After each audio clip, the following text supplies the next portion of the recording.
Buddharaju guarantee ఈ ప్రాంతంలోనే తెలియనిటువంటి వారు ఎవరు కూడా లేరు. ఎందుకంటే అటు రాజకీయ రంగంలో కానీ సామాజిక పరమైనటువంటి సేవా కార్యక్రమాల్లో కానీ ఆయన అందరికీ కూడా సుపరిచితులు. ఏ ఎన్నికలు వచ్చినా ఎటువంటి దిగ్గజాలు పోటీ పడినా కూడా ఆ రోజు ఆ బుద్ధరాజు గారు సహాయ సహకారం ఆ యొక్క నాయకులకి ఉండేటువంటి పరిస్థితి మీ అందరికీ తెలుసు. 2024 మొన్న జనవరిలో జరిగినటువంటి సంక్రాంతి సంబరాలను పురస్కరించుకుని చేసినటువంటి ఈ యొక్క south state level volleyball tournament కూడా ఆ రోజు బుద్ధరాజు మరి మెమోరియల్ టోర్నమెంట్గానే నేను పాలకొల్లులో నిర్వహించామని అంటే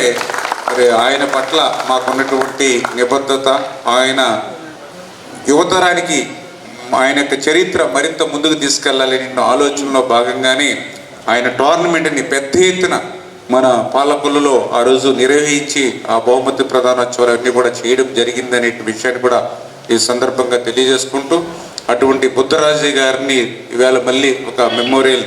అందులో కూడా పర్టికులర్గా టెన్నిస్ ఆయనకు అత్యంత ఇష్టమైనటువంటి ఆ tennis all India senior tennis టోర్నమెంట్ని ఈరోజు కండక్ట్ చేయడం, అందులో కూడా ఏదైతే ఈ యొక్క కాస్మో కల్చరల్ క్లబ్ ద్వారా, ఈ కాస్మో కల్చరల్ క్లబ్ కూడా నేను చూస్తూ ఉంటాం ఎన్నో సేవా కార్యక్రమాలకి ఒక చిరునామా. అందులో కూడా పర్టికులర్గా నేను కూడా చూశాను, ఒక ఫ్లడ్స్ వచ్చినప్పుడు ఆ వరద బాధితుల్ని ఆదుకోవడంలో కానీ, ఆ రోజు కూడా ఒక హుదూద్ తుఫాన్ వైజాగ్ విశాఖపట్నం వచ్చినప్పుడు ఆ రోజు కూడా అక్కడికి సహాయ సహకారం అందించడం కానీ, మొన్నటికి మొన్న విజయవాడలో కూడా వరదలు చుట్టుముట్టినటువంటి సమయంలో కాస్మో నుంచి వాళ్ళకి సహాయ కార్యక్రమాలు చేయడం కానీ, ఇట్లా సమాజంలో ప్రకృతి విపత్తులు సంభవించినప్పుడు నేనున్నానంటూ ముందుకు వచ్చేటువంటి విధంగా కాస్మో కల్చరల్ క్లబ్ చేసేటువంటి సేవలు, అదేవిధంగా ఏదైతే స్పోర్ట్స్కి సంబంధించి ఇండోర్ మరి షటిల్ టోర్నమెంట్స్ కానీ పెద్ద ఎత్తున కార్యక్రమాలు నిర్వహించడం, అదేవిధంగా టెన్నిస్ ఫస్ట్ టైం ఈ పాలకుల్లో మనకి ఈ టైపు మరి కోర్టులు తయారు చేసి ఆ టెన్నిస్ ఆ క్రీడాకారుల్ని ప్రోత్సహించేటువంటి విషయంలో కానీ ఇప్పుడు కూడా కాస్మో కల్చరల్ క్లబ్ ఎప్పుడు కూడా ముందంజ ఉంది. ఇట్లా మనకి కనపడేటువంటి సేవా కార్యక్రమాలు ఇవన్నీ కూడా ఇవి వెనుకుండి ఇంకెంతో మందికి చదువు విషయంలో ఫీజులు కట్టలేకపోతే వాళ్ళకి ఆ ఫీజులు చెల్లించేటువంటి విషయంలో కానీ,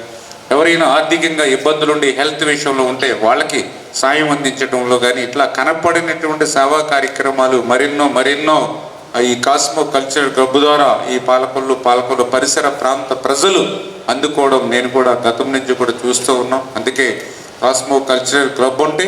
అది ప్రజలకి ఉపయోగపడేటువంటి సంస్థ, 10 మందికి కష్టం ఇబ్బంది వస్తే వాళ్ళని ఆదుకునేటువంటి సంస్థ అనేటువంటిదే నాకు ఎప్పుడు కూడా మనసులో రిజిస్టర్ అయ్యి ఉన్నటువంటి పరిస్థితి. అందుకే నేను కూడా ఎప్పుడైనా సరే ఏ అధికారికైనా ఏ ఆఫీసర్కైనా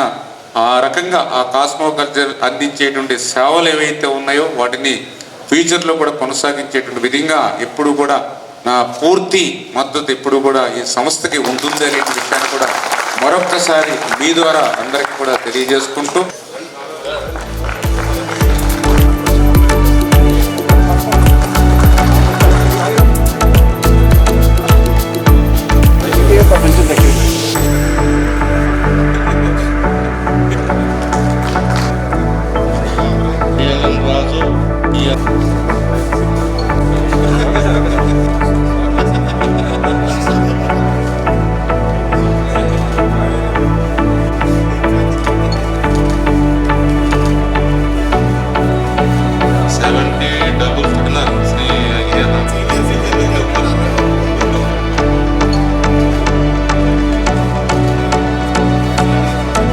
మన ఆంధ్రప్రదేశ్ ఏపీఐసి చైర్మన్గా మన రాంబాబు గారు కూడా ఈరోజు ముఖ్య అతిథిగా రావడం చాలా సంతోషం. ఆయన కూడా హృదయపూర్వకమైనటువంటి స్వాగతం తెలియజేసుకుంటూ ఉన్నాం. ఎందుకంటే నాకు కూడా